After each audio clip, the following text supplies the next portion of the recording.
And now this round of 128 will be between Sson and Gimix. I'm really excited for this.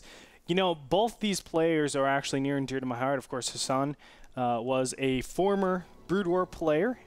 Former Kespa player. Kespa player, I should say that He played in Kespa. A lot of people played Brood War, Andre. And you know what? Gimix is a person that I've actually had direct confrontations with. Not poorly. I've actually played with him a couple of times, and he is my roommate's player. So my roommate had a team. It was called... Right. I won't say it out loud right now. But he had a team, and Gimix was on his team. Yeah, Gimix actually did really well. I've seen him place high in a lot of the online cups, like Play Him Daily Cups, or those kinds of online tournaments. And you may say, well, is that really that impressive? Yes, there's a lot of B-team Koreans that are really strong. Oh, but look at this. We're talking about the Koreans being very strong. Look, this is going to be an incredibly strong build. Sson immediately proxying a pylon. Now, we've seen crazy things in the past, Andre, but proxy gateways on Ohana are actually not that uncommon. No, they're not. But what is uncommon is the positioning of this. Now, I think he most likely... No! Actually, looking at his probe count, I thought he was going to actually get an assimilator, but no, he's not going to. This Zealot pressure can actually easily be stopped if, obviously, he scouts this and just puts down a supply depot. And if he puts down a supply depot like right now, he wins the game. Of course, he has no indication to do that.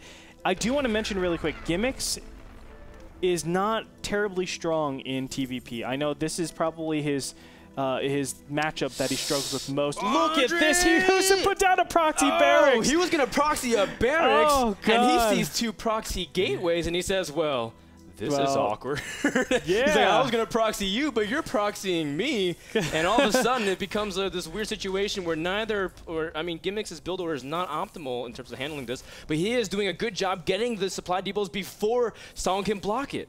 Yeah, and Sson did the absolute correct decision. He went ahead, canceled that gateway, and is just going to continue pressing on with this. There's no reason to get a bunker out here. I think he's a little bit scared. Oh, my God.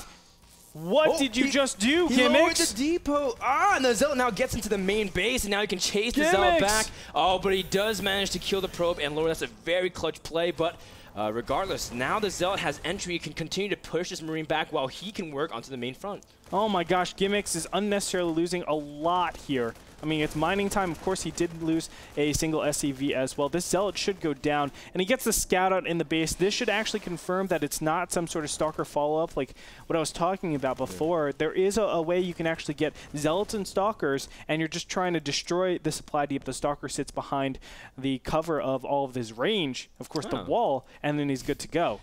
But in this position, we do have Nexus follow-up. And do you know what this dies to? A Marine SCV all-in. There's no way to actually stop a Marine SCV all-in. But Gimix is instead placing a command center instead of going for 3 more racks and just going for that Marine SCV He can still do it with 1 barracks, actually. It's it's absolutely sick.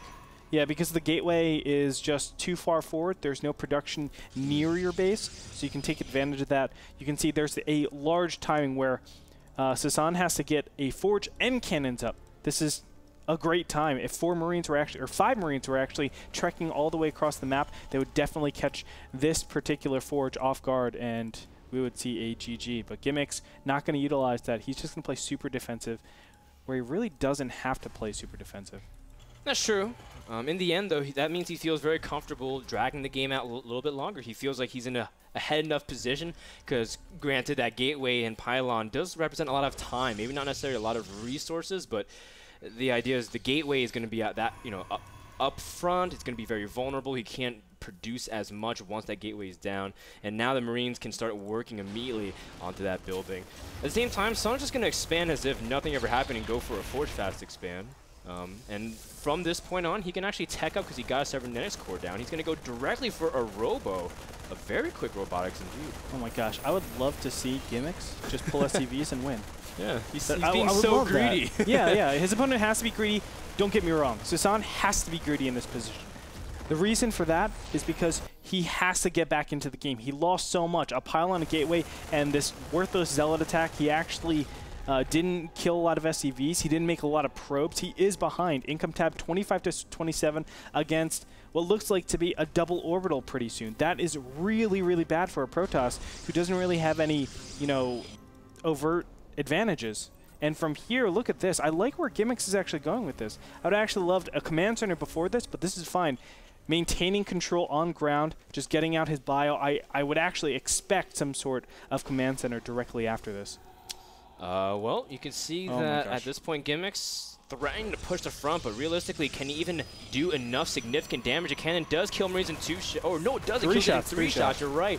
I was thinking about workers in this case, and instead, the Marines do target it down. Some probes have to be pulled. The Zealots are getting very weak. Probes trying to go for a surround on the Marines. And a couple of Marines do end up dropping, and Sson does end up pulling back just enough time for potentially this cannon to finish.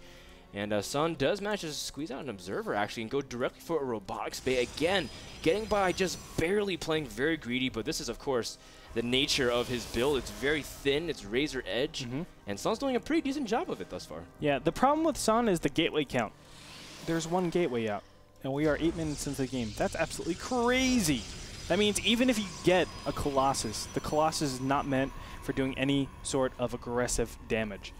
And once Gimix actually realizes this, he should be able to say, okay, I can put down 2 command centers, 3 command centers even, and you are so far behind with supporting this Colossus that I'm able to get away with this.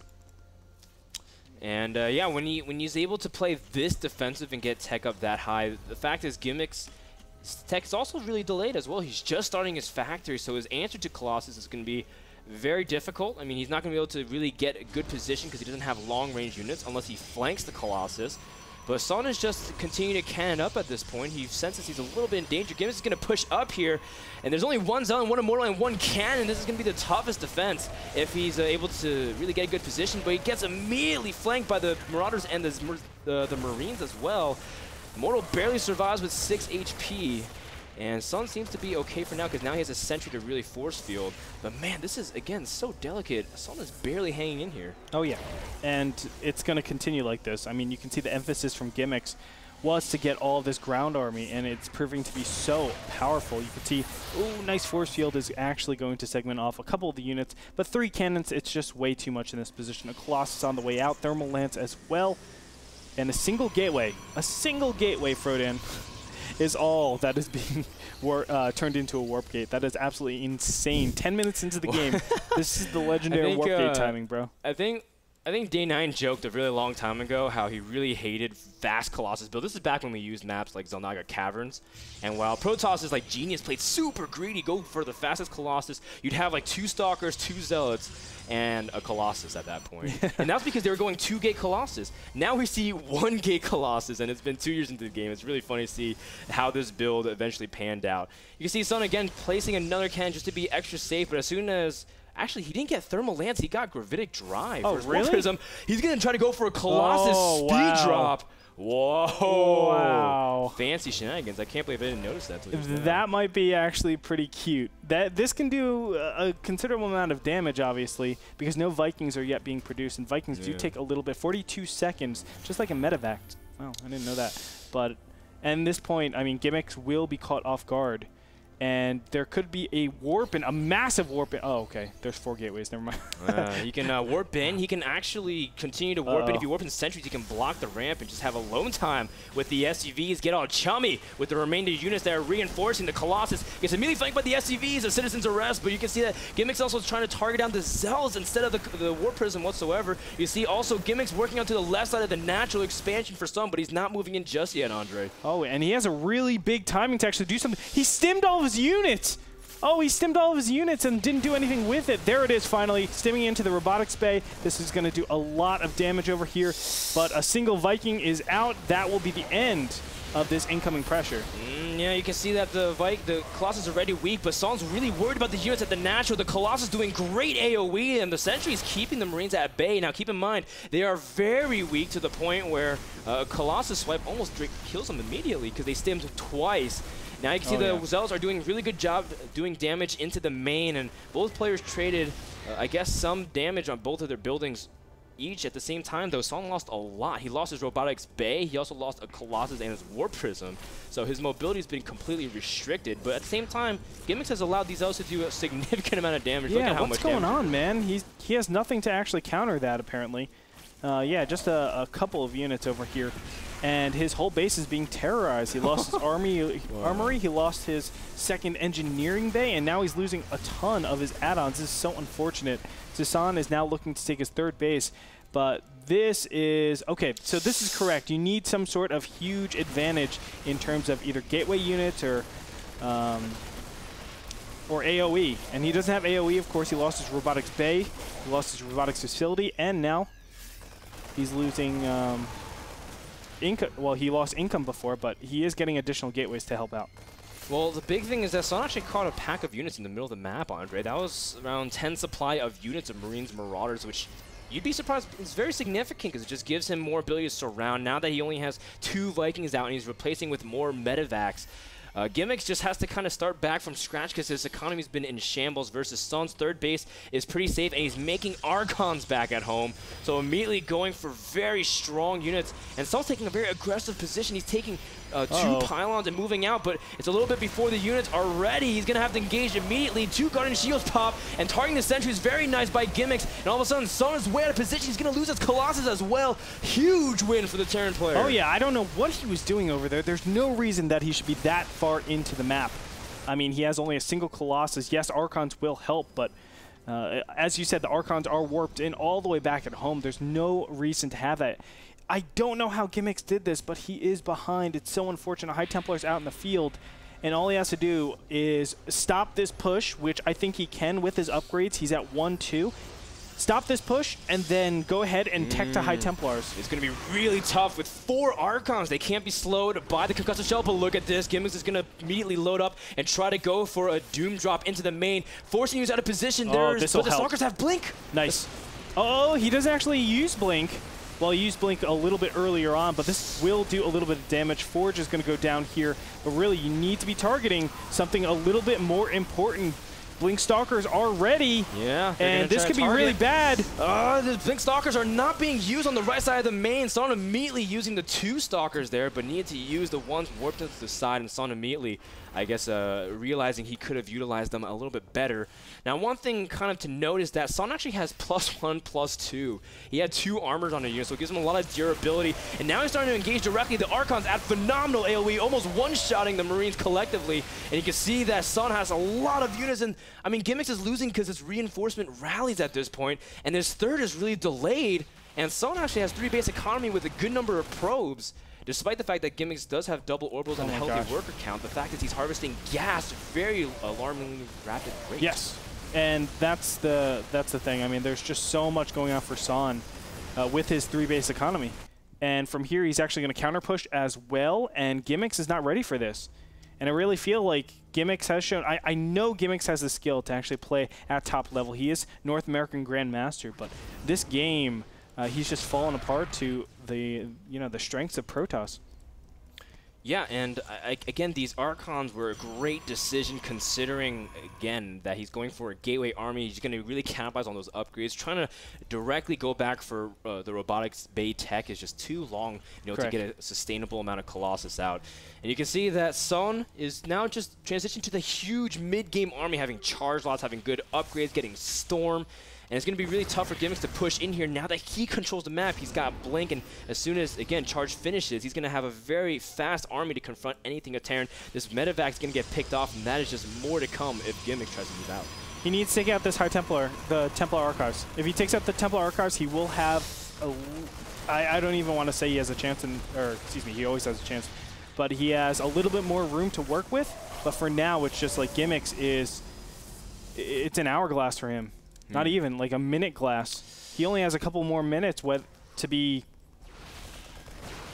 in this game, really. To do anything, right? Because now you can see that Sson already has a robotics facility out again, even though it got sniped. And it's going to be a matter of time before he gets Storm out. He's going to get Colossus out. And it's going to be hard for Gimix to keep up with 3 base gas from Protoss. And just the raw amount of units you can pour out in terms of heavy AoE is tough because Gimix has to make things like Ghosts and really compromise his army strength.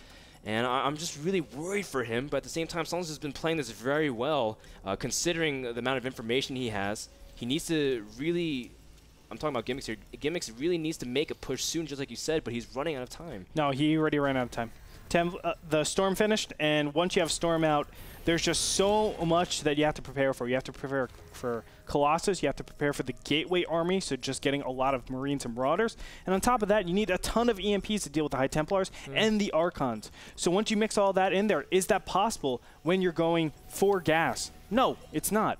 And that's a position where Sson is just going to take advantage of it. It's tough, though, Andre, because he's going to have 8 Ghosts, and I don't think you should underestimate the power of EMPs, especially if they clump up on the ramp. Feedback's on the Ghost, which is very good for now, but does he have the Storm ready? He does put on 2 packs of Marines that are very weak, but the position, the Zealots can't engage. Zealots losing an incredible amount of supply, and this attack from the Protoss player was very ill-fated the moment he clumped up all of his Archons and Zealots on the ramp, Andre, and all of a sudden, Gimix has a very large army advantage, all of it because Sson just threw away so many units. Wow.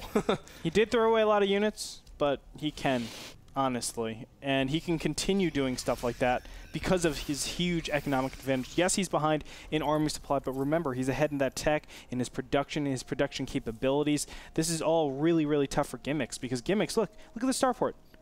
It's completely inactive.